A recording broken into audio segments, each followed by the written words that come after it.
जिंदाबाद जिंदाबाद बहुजन समाज पार्टी जिंदाबाद जिंदाबाद जिंदाबाद। गौतम साहब आगे बढ़ो, हम हमारे साथ हैं, गौतम साहब आगे बढ़ो। हम आपके साथ हैं। धन्यवाद साथियों। माननीय साहब आए, हम सबको संबोधित करें। माननीय साहब।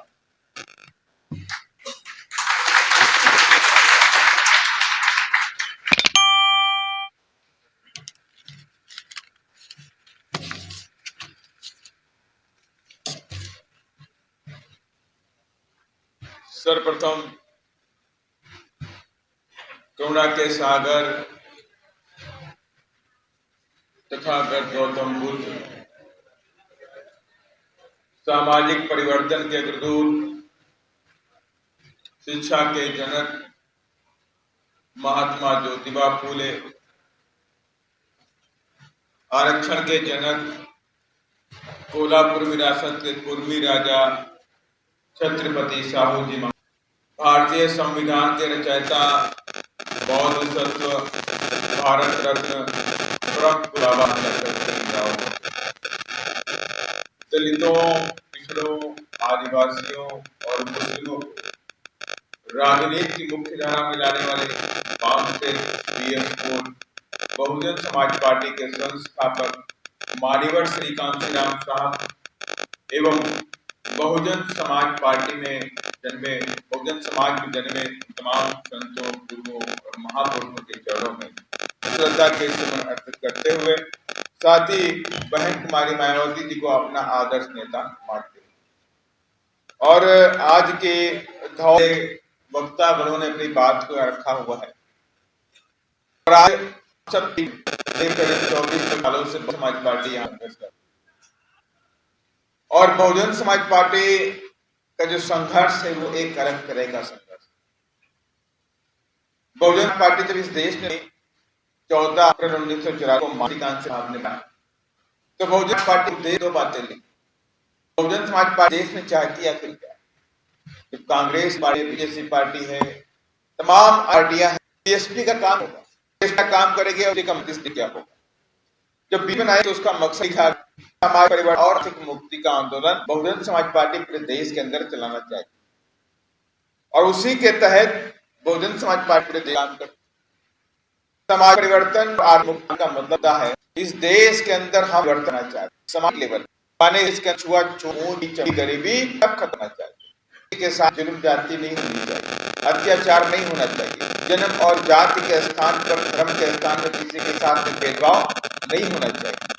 हम चाहते हैं इस देश में अंदर कोई गरीब न पैदा, लेकिन सबको बराबरी हक मिलना चाहिए, समान अवसर मिलने चाहिए, भाईचारा होना चाहिए। ये पार्टी, ये बहुजन समाज पार्टी ये बात चाहती है।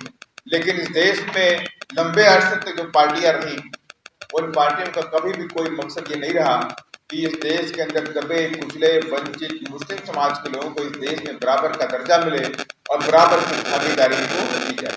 इसीलिए इन तमाम पार्टियों ने कभी भी इस वंचित समाज के लोगों के लिए कोई काम नहीं किया।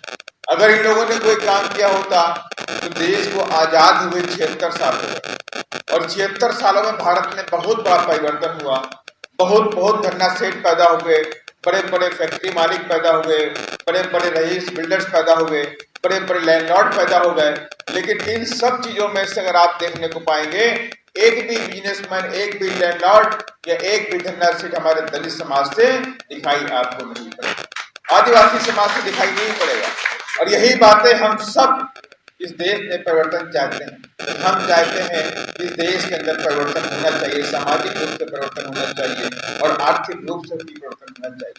इस देश के लोगों को सामाजिक न्याय मिलना चाहिए और आज तक की जंग, आज तक की लड़ाई बहुजन समाज पार्टी जब से बनी है तब से करती चली आई और इसी के तहत, इसी क्रम में बहुजन समाज पार्टी आज भी राजस्थान के अंदर संघर्ष करते नजर आती है।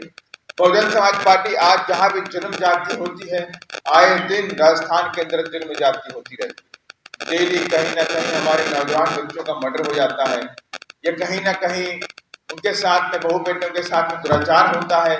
लेकिन यहाँ पर बैठी सरकारें कभी भी इनके ऊपर ध्यान नहीं देती। यही नहीं कि दलित आदिवासी इससे पीड़ित है, इसके साथ साथ अगर आप देखेंगे तो माइनॉरिटी के लोग भी इसी जुल्म और जाति का शिकार होते हैं। चाहे अलवर का पहलू कांड हो और चाहे आपका भरतपुर का जुबेर और नासिर का हत्याकांड हो, इन लोगों को गाड़ी में जला के मार दिया, इन लोगों को गाड़ी में जला के मार दिया गया। बोला गया कि गाय कैसे करते हैं, गाय बेचने का काम करते हैं। लेकिन ये सारी घटनाएं इसी देश में होती हैं। और यही नहीं, मध्य प्रदेश के अंदर आदिवासी बच्चों को रात में खींच के पीट के मारा गया और उन पर भी लगाया गया इल्जाम कि आदिवासी लोग ये गाय बेचने का काम करते हैं। ये क्रम पूरे देश के अंदर दिखाई पड़ता है। अभी 3 दिन पहले की घटना है, ये 3 दिन पहले घटना है, झुंझुनू के अंदर महिपाल मेघवाल को उसका मर्डर कर दिया गया। और अभी परसों की घटना है कि 10 मई को रोहित रैगर, जो कि अजमेर के अनवर गांव में रहता था, और उस गांव के अंदर उसकी कहां सुनी हो गई किसी पेट्रोल पंप के मालिक से। और पेट्रोल पंप के मालिक ने क्या किया, उस बच्चे को पेट्रोल पंप पर पीटा भी और उसके बाद उसके बाप को धमकी दी कि मैं तुम्हारे बच्चे को आज मार डालूंगा। आधे घंटे में घर गया, उस बच्चे को उसने बुलाया, घर वाले निकल के आए, उस बच्चे को ऊपर पेट्रोल की थैली फेंक कर माचिस की आग लगा दी। बच्चा जलता रहा, बच्चा पूरी तरह जल गया। घर वालों ने उसे किसी से बड़ी मुश्किल से बचाने का काम किया, लेकिन क्या हुआ, 10 मई का बच्चा घायल हुआ और 25 मई को सुबह उसने दम तोड़ दिया। इसलिए ये जुल्म जाति कभी खत्म नहीं हो रही। जुल्म जाति पूरे प्रदेश के अंदर होती है। धौलपुर की घटना हमको याद आ रही। होली के दिन यहीं पर एक जाटो बच्ची के साथ में बलात्कार हुआ था, जाटो महिला के साथ में बलात्कार हुआ था। उसको बाद में उस सरकार ने लिपापोती करके दबाने का काम किया।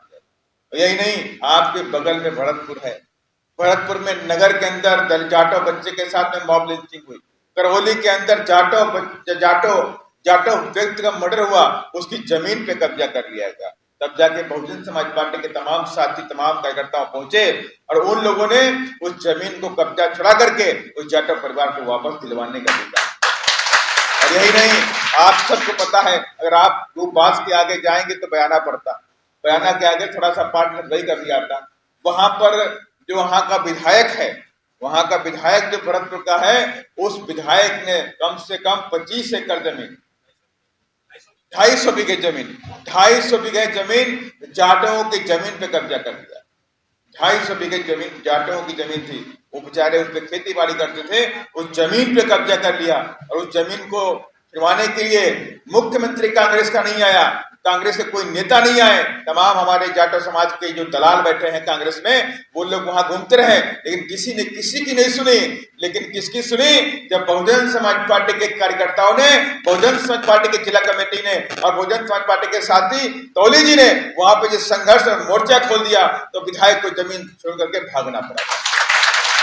इसलिए मैं कहना चाहता हूं कि आज भी बहुजन समाज पार्टी आपके साथ में खड़ी है और बहुजन समाज पार्टी आज भी आपके मान सम्मान के लिए लड़ाई लड़ रही है। बहुजन समाज पार्टी रोड की लड़ाई नहीं लड़ती कि हम रोड, खरंजा, नाली, लाइट, नल की लड़ाई लड़ते हैं, बिल्कुल नहीं। अरे बहुजन समाज पार्टी इस देश के अंदर आत्मसम्मान की लड़ाई लड़ना चाहती है, क्योंकि आत्मसम्मान से बढ़कर कुछ नहीं होता है। और बहुजन समाज पार्टी ये चाहती है कि हम सत्ता के शिखर पे पहुंचे, खजाने की चाबी अपने हाथों में ले लें, और जिस दिन हम हाथों में सत्ता की चाबी ले लेंगे, उस दिन हमें रोड, खरंजे, पानी की लड़ाई लड़ने की जरूरत नहीं पड़ेगी। इसलिए मैं आप सभी लोगों से कहना चाहता हूँ कि धौलपुर तो हमारा बहुत मजबूत क्षेत्र है।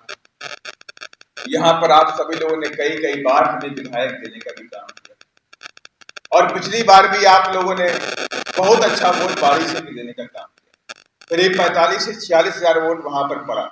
कुछ वोटों से हम वो सीट हारने का काम हो गया, लेकिन इस बार हमें पूरी उम्मीद है कि आज जो आपके जो संख्या एक शॉर्ट नोटिस में इधर बैठी हुई है, ये मेरे जाबाज और खाटी कार्यकर्ता बैठे हुए हैं, और आपके दम पर मैं दावे के साथ में कहता हूं कि इन 4 सीटों में कम से कम इस बार बीएसपी 2 सीटें जीत करके हमारे बहन जी की झोली में डालने का काम